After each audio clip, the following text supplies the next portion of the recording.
అంటే ఇప్పుడు నేను మళ్ళీ రిపీట్ చేస్తున్నా నా పదాల్లో.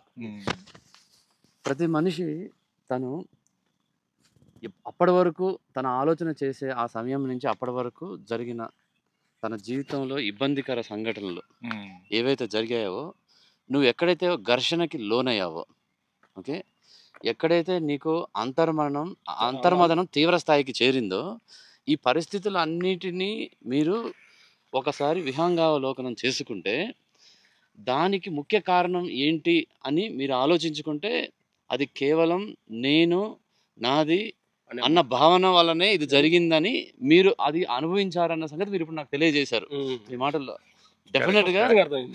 డెఫినెట్ గా అది చాలా గొప్ప విశ్లేషణ. మీ జీవితం నుంచి మీరు సొంత అనుభవం నుంచి నేర్చుకున్నది మాకు అనిపిస్తుంది అనమాట. అయితే 90%, 99% అది మనకి ఎప్పుడైతే అవగాహన వచ్చిందో 99% అదేరా బాబు, దానివల్లనే ఇదంతా అయ్యాము, జరిగింది సరే ఏదో జరిగింది, అది ఎట్లా జరుగుతుంది అని నాగటి జరుగుతుంది అని అనుకుంటే ఘర్షణ మొదలవుతుంది. అది యాక్సెప్ట్ చేయడం అంతే. దీనిలో కొన్ని విషయాలు అంటే మీ ప్రయాణం చూస్తుంటే నాకు చాలా సంతోషం అనిపిస్తుంది.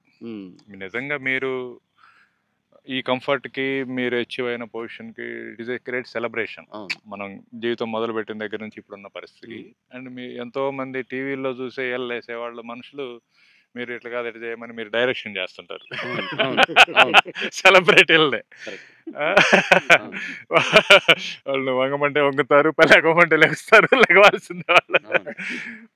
ఆ టైంలో ఏంటిది, ఎక్కడికి వెళ్తున్నాం, ఇది సరైన అనేది చాలా ఇంపార్టెంట్. యాక్చువల్గా ప్రతి మనిషికి మనుషుల్లో బుద్ధిజీవులు, శారీరక జీవులు, ఆత్మజీవులు అని 3 రకాలు ఉంటారు. శారీరక జీవులు ఏంటంటే జంతు ప్రవృత్తితో ఉంటారు. జంతువుకి మనిషికి తేడా ఎక్కడ చేయొచ్చు అంటే అన్ని చాలా కామనాలిటీస్ ఉంటాయి. సెక్స్ జంతువుకి మనిషికి ఒకటే, ఆకలి జంతువుకి మనిషికి ఒకటే, నిద్ర జంతువుకి మనిషికి ఒకటే, పిల్లలు, సంతానం, ప్రేమ జంతువుకి మనిషికి ఒకటే. లాంగ్ ప్రాసెస్, తక్కువ ప్రాసెస్, ఏదైనా ఉంటుంది. ఇది చాలా మంది అక్కడితోటి ఆగిపోతారు. అంటే దాదాపు ఇప్పుడు 740 కోట్ల మంది ఉంటే 700 కోట్ల మంది జంతు ప్రవృత్తిలోనే ఉంటారు. అది తప్పు కాదు, అజ్ఞానం కాదు, ఇది కాదు, వాడికి ఇంకంతవరకే. మిగిలిన 40 కోట్లలో ఒక 30 కోట్ల మంది బుద్ధిజీవులు ఉంటారు. బుద్ధిజీవులు అంటే ప్రతిదానికి వాడికి సమాధానం కావాలి, సొల్యూషన్ కావాలి, వాడికి ఏదో ఆన్సర్ ఉండాలి, సిలబస్ లాగా చూస్తుంటాడు వాడు. అసలు సిలబస్ అనేది వెరీ లిమిటెడ్. నేనేదో కొద్దిగా చదువుకున్నాను అనుకోండి, ఇక్కడ ఉన్న మొక్కల గురించి నన్ను చెప్పమంటే నేనేం చెప్పలేను. నేను వేరే మొక్కల గురించి చదువుకున్నా, మామిడి చెట్లు, పళ్ళ చెట్లు, నాకు తెలిసిన సిలబస్ లో రాసిన వాడి గురించి చదువుకున్నా. ఇప్పుడు ఇక్కడ చూస్తే, ఇక్కడ మీరు చూస్తే ఈ గడ్డి, తర్వాత ఈ షర్బ్స్, తర్వాత వాటికి అల్లుకున్న క్రీపర్స్, ఇక్కడ చెట్లు, అంటే అసలు దేని ప్రాసెస్ దానిదే, ఒకదానికి ఒకటి కాంపిటీషన్ ఏం లేదు. కానీ ఈ బుద్ధిజీవులతో వచ్చిన ప్రమాదం ఏంటంటే అన్ని ఫార్ములాలో పనిచేస్తారు. సక్సెస్ అవ్వటం అంటే ఏమిటి, చదువుకోవాలి, ఇల్లు కొనుక్కోవాలి, పెళ్లి చేసుకోవాలి, పిల్లలు పుట్టాలి, సో అందరూ అందంగా ఉండాలి, హ్యాపీగా ఉండాలి, డబ్బులు ఉండాలి, కారు ఉండాలి, ఇంకా అంతటితో అయిపోయింది బుద్ధిజీవుల పని. దీని తర్వాత ఇప్పుడు కొత్తగా వచ్చిన రోగం ఏంటంటే గుర్తించాలి. ఐడెంటిటీ క్రైసిస్ అనేది ఇన్ఫాక్ట్ జబ్బు, అది రోగం, అది పేదరికం కూడా. మనల్ని ఎవరో గుర్తించాలి అని, ఎవరు గుర్తించట్లేదు నన్ను అనేది ఒక జబ్బు. ఐడెంటిటీ క్రైసిస్ అని పేరు దానికి. క్రైసిస్ అంటే ఏంటి, ఒక సంక్షోభం, గుర్తింపు సంక్షోభం అనమాట. అంటే ఎవరు గుర్తించకపోతే ఒక సంక్షోభం వచ్చింది దీనికి. సో ఈ బుద్ధిజీవులు 30 కోట్ల మంది వెళ్ళిపోయారు, 730 కోట్ల మంది వెళ్ళిపోయారు. ఇంకా మిగిలింది ఎంతమంది, 10 కోట్ల మంది. ఈ 10 కోట్ల మందిలో ప్రపంచం మొత్తం మీద మనుషులుగా మారి మనిషి తత్వాన్ని అర్థం చేసుకుని, అసలు మనిషి కెపాసిటీని అర్థం చేసుకున్న వాళ్ళు 1 కోటి మంది ఉంటారు. శక్తిని అర్థం చేసుకున్న వాళ్ళు, అసలు మనిషి ఏంటి నేను అనేది. ఇప్పుడు హైడ్రోజన్, ఆక్సిజన్ కలిస్తే నీళ్లు కదా, H2O, 2 హైడ్రోజన్ అణువులు, ఒక ఆక్సిజన్ అణువు కలిస్తే నీళ్లు ఏర్పడతాయి.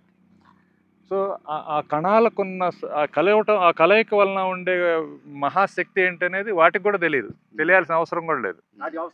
కానీ మనిషికి ఇంత ఎవల్యూషన్లో శరీరం బాగుండి, బుద్ధి బాగుండి, మనసు బాగుండి, సామాజికంగా బాగుండి, చదువుండి, ఈ 1 కోటి మంది చేయాల్సిన పని ఏంటంటే 730 కోట్ల మందిలో ఎవరన్నా కొద్దిగా ఇటు చేయొచ్చా, వాడు పాప వాడు మునిగిపోతున్నారని చూడాలా. ఈ 100 మంది ఈ 100 అంటే మనం ఒక వాటర్ ఫాల్స్ కొట్టుకెళ్ళినప్పుడు అంతే చేయండి. సో వీళ్ళు ఏంటంటే ముందు వీళ్ళకి అదేంటో అర్థం కావాలి. అర్థం కాదు అసలు. ఈ క్రమంలో నేను దేవుడిని అనుకుంటుంటాడు వీడు ఒక్కోసారి అర్థమైనోడు.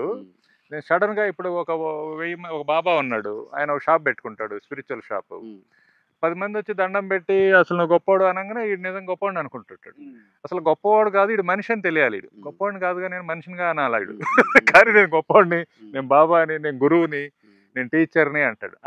నిజమైన వాడు అందవు, ఎందుకంటే వాడు మనిషే చాలా పెద్దది విశ్వరూపం మనిషి. సో మనిషికి మించి మిగతా చిన్న మాటలు, గురువు, ఆధ్యాత్మిక గురువు, బాబా, ఈ టైటిల్ పెట్టుకుంటున్నాడు వాడిని తగ్గించుకుంటున్నాడు. ఎవడైనా నేను మనిషిని అని చెప్పాడంటే వాడు ఓకే ఆ దారిలో ఉన్నట్టు. లేకపోతే మన హోటల్లో వెళ్తే ఒక రిసెప్షన్ ఉంటాడు, ఒక స్వీపర్ ఉంటాడు, ఒకడు ఇటు ఉంటాడు, క్యాషియర్ ఉంటాడు. అలానే ఇడు కూడా ఒక టైటిల్ పెట్టుకున్నాడు, నేను బాబాని, నేను దేవుడిని, నేను గురువుని. రిసెప్షన్ పెట్టుకుంటారు కదా సర్వీస్ మెన్. అసలు ఇది ఏ రూపంలో రాదండి. చాలా మంది సంస్కృతంలో బ్రహ్మాండంగా చెబుతుంటారు, చెప్పగానే వినేవాడికి అబ్బా ఏం చదువుకున్నాడు అనిపిస్తుంది. అది జ్ఞానం కాదు, అది అవసరం కూడా లేదు. అది ఆయన రాయలేదు, అది ఎవరో రాసిన దాన్ని గుర్తు పెట్టుకొని ఒక చిలక పలుకుల్లాగా మళ్ళా మన దగ్గర వాంతి చేసుకుంటున్నాడు, పునరుద్ధరిస్తున్నాడు.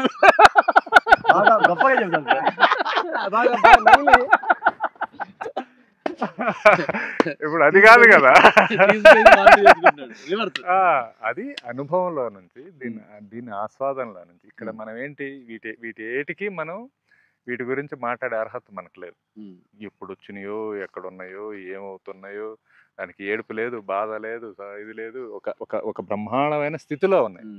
ఆ స్థితికి చేరటానికి జస్ట్ 1% పీపుల్కే సాధ్యమైంది ఇప్పటి వరకు. దాన్ని మనం కూడా ప్రతిరోజు మనల్ని మనం మోసం చేసుకుంటుంటాం, మోసపోతుంటాం. కాసేపు నిజం ఇటున్నామా అటున్నామా తెలియదు.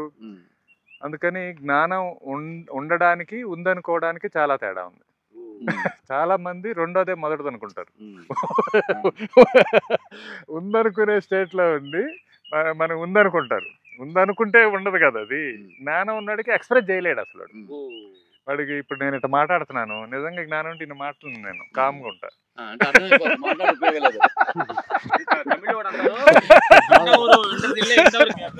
అంటే అదేంటంటే అండి, వినదగునెవ్వరు చెప్పిన వినినంతనే వేగిర పడక, నిజము తెలిసిన మనుజుడే ధన్యుడు సుమతి. చాలా మంది చెప్తారు, వినాలి, ఖచ్చితంగా వినాలి కూడా. వినగానే అబ్బా భలే చెప్పాడు రా అనుకొని ఇంకా మనం దానిలో పడిపోతే ఒక ట్రాప్లో పడ్డట్టే. ఇప్పుడు మీకు ఇంకో చేపను అట్రాక్ట్ చేయడానికి అదొక అందమైన కొండలు కూడా తయారు చేస్తుంది, రాళ్ళు గవ్వలు ఏర్కొచ్చి. అట్లా ప్రతి బాబా, ప్రతి గ్రంథం వాడికి నచ్చిన దాన్ని వాడేదో అక్కడ పెట్టాడు. అన్నీ వినండి, తప్పలేదు. బట్ గుర్తుంచుకోవాల్సింది అది మన అనుభవం కాదు, అది మన జీవితం కాదు, అది మన పరిస్థితి కాదు. దీన్ని ఏం చేయాలంటే విన్నదాన్ని శోధించాలి. ఇది నాకు ఎలా ఉపయోగపడుతుంది, నేను దీన్ని ఎట్లా ఫిట్ చేయగలను నా జీవితంలో, ఇది తీసుకొని మనదైనటువంటి ఒక విధానాన్ని తయారు చేసుకోవాలి. అంతేగాని ఒకడికి పనికొచ్చేది ఇంకొకటికి పనికి రావాలని రూల్ లేదు. ఎవడు సత్యం వాడికే సత్యం. కృష్ణమూర్తి గారు అదే చెప్పాడు, ఎవడు సత్యం వాడికే సత్యం, ఇదే సత్యం అని అందరికి చెప్పొద్దురా నాయన, అది చెప్పడం చాలా పరమ దుర్మార్గం, అసత్యం అంటాడు ఆయన. అందుకని మనం ఏం చేయాలంటే చాలా ఉన్నాయని. నిజానికి చూస్తే త్రివిక్రమ్ శ్రీనివాస్ మాటల రచయితగా రాసిన సినిమాలు కానీ, డైరెక్షన్ చేసిన సినిమాలు కానీ, ప్రతి సినిమాలో హీరోయిన్ పీటల మీద నుంచి లేచిపోద్ది, పెళ్లి రేపనంగా లేచిపోద్ది. అంటే ఏం సందేశం ఇచ్చినట్టు ఆయన సమాజానికి? ఆ లేచిపోవడం, పెళ్లి కుదుర్చుకున్నాక రేపు పెళ్ళనంగా లేచి వెళ్ళిపోవడం ఎందుకు యాక్సెప్టబుల్లో ఆయన తెలియకుండా ఒక పాయిజన్ని క్రియేట్ చేశాడు ఒక సమాజంలో, చాలా మేధావితరంగా. మొరటోడు తప్పు చేస్తే అసలు తప్పే కాదు, అది వాడికి తెలియదు, జ్ఞానం లేదు. ఒక జ్ఞాని తప్పు చేయకూడదు, దానివల్ల ఒక సమాజమే పోద్ది. సో ఇప్పుడు మీరు ఎనీ మూవీ త్రివిక్రమ్ది తీసుకోండి, ఆయన రాసిన సినిమాలు కానీ డైరెక్షన్ చేసిన సినిమాలు కానీ, మరి ఆయన జీవితంలో ఏదైనా ఒక సంఘటన జరిగి ఆ ప్రభావంతో అలా రాశాడో తెలియదు. అందుకని దానిలో ఏం తీసుకోవాలి, ఏ పార్ట్ తీసుకోవాలనేది మనకు తెలియాలి, మొత్తం తీసుకోకూడదు.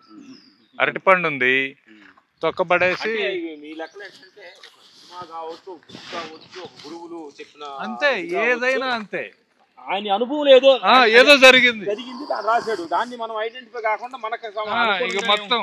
ఇప్పుడు ఒక ఆయన పొద్దున్నే లేచి 10 చెంబులు నీళ్లు పోసుకోండి అంటాడు, ఆయనకి ఎవరో చెప్పాడు డాక్టర్ 10 చెంబులు నీళ్లు పోసుకుంటే బాగుంటుందని. ఆయన లెక్క పెట్టి పోసుకుంటే వాళ్ళకి పర్లేదు. ఒక సామెత చెబుతారు, పాము ఎటుపోతే మంచిది గురువు గారు అని ఒక వాస్తు సిద్ధాంతం అడిగాంట ఒక ఆయన.